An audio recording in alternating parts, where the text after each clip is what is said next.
Hello everybody, welcome back to another episode. It is me, Jordan Young, aka Sneakonomics, and it's that time of the week again. We made it. We're at the end of it. Therefore, it's time to look back at the week that was and to look ahead at the week that will be.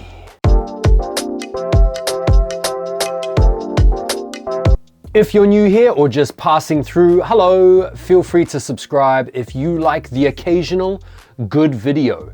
And to all of you that have been showing love on my recent posts, short and long, I just want to say thank you very much. Fast approaching 50K subscribers, which is crazy growth to me, and I just want to say thank you all very much. It means a lot. It was a pretty crazy and hectic week for sneaker news, so we're first going to start off with Kanye West. I think he's properly losing his shit at the moment. He's demonstrating some very severely wounded, divorced dad vibes. He's basically been taking a flamethrower to all of his significant relationships. His lawyers must be busier than his social media delete button at this point. You see, he made headlines earlier in the week for making a pretty questionable fashion choice in choosing to don a White Lives Matter t-shirt. Now, political affiliation aside, this was a controversial choice of t-shirt given the scope of his influence and the breadth of his black audience. He's also been restricted on Instagram and had content removed for racking up all sorts of controversy with regard to anti-Semitism. Now, Kanye did say that he was going to make it hell for ADIDAS. And one can't help but feel like his recent questionable behavior and his insidious antics have definitely helped to facilitate the fulfillment of that promise. I mean, sheesh, we're at a precipice here where Kanye is right on the cusp of being deplatformed, that has to be said. ADIDAS have decided to put the partnership under review, despite repeated attempts to resolve the matter privately. They said in their post that successful partnerships are rooted in mutual respect and shared values. Key phrase there, mutual respect. Something that has definitely been lost on the Ye side of this whole saga. The type of slander he's been engaged in has been very defamatory and almost libelous. So I feel like his lawyers are going to be working overtime to try and bring about a nice, smooth breakup. It's definitely pretty juicy. Kanye is a one-man clown show at the moment. Stay tuned to this page for future updates. It's going to continue to get juicy. In other news, thousands of StockX customers were left disappointed this week after failed attempts to use a $100 leaked discount code that mysteriously surfaced online. Supposedly this discount code was created for like a Canadian non-profit organization, and no one knows who leaked the code. But basically, word of the code spread around the internet, and once people got a hold of the code, they flocked to StockX. All of these deals were swiftly cancelled, with refunds issued and sellers notified that the sneakers were bought with an invalid code, and the whole saga was avoided. But had this gone through, StockX would have been looking at like a $5 million L. Hypebeast Reselling hit a brand new low this week with the reselling of McDonald's Happy Meal toys.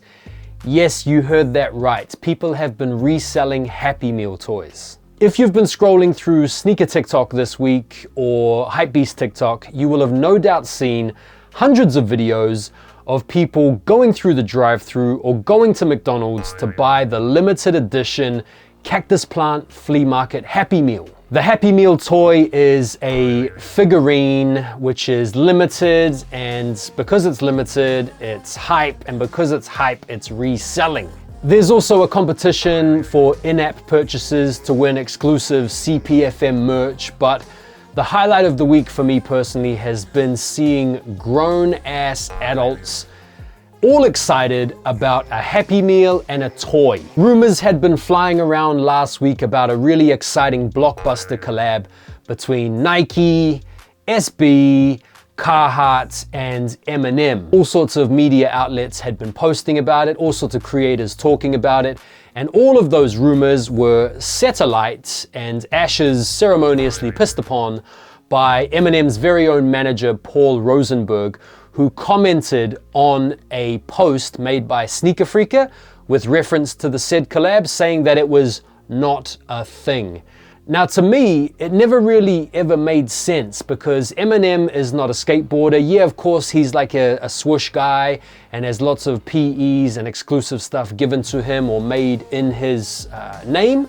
But a skateboarding collab with Carhartt and Eminem never really made sense to me. But you can put those rumors to bed now on good authority.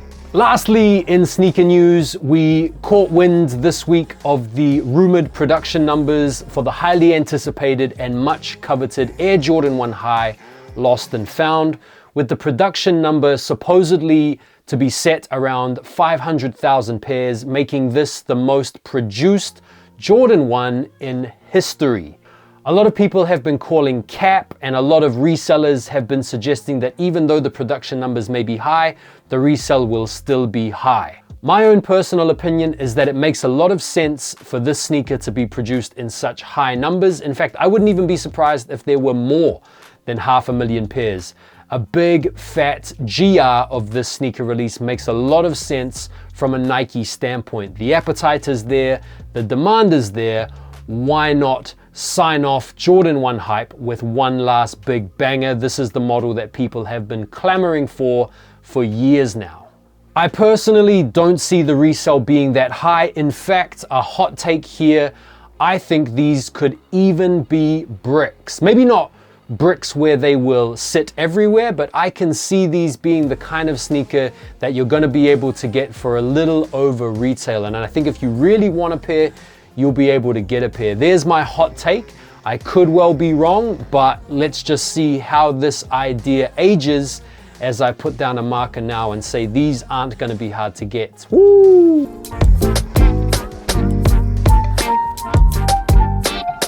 The only pair that I managed to pick up that I wanted and I went for were the Air Jordan 3 Archeo Browns. This is the winterized Jordan 3 that, to my eye, gives me Louis Vuitton Kanye patchwork vibes, back when Kanye sort of still had his marbles together in the bag.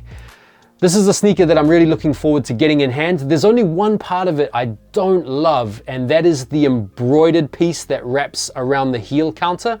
I can't say I'm overly enchanted by this part of the sneaker, but once we get them in, I'll be able to make a full determination.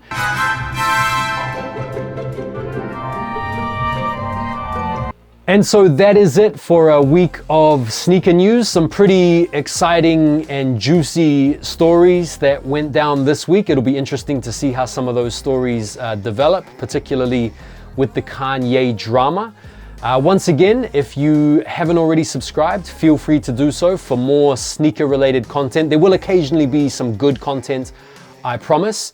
And to those of you that have been showing love on my posts and on my content, both short and long, I just want to take a moment to say thank you all very much. I really appreciate the support. Nearly at 50K subscribers, which is crazy.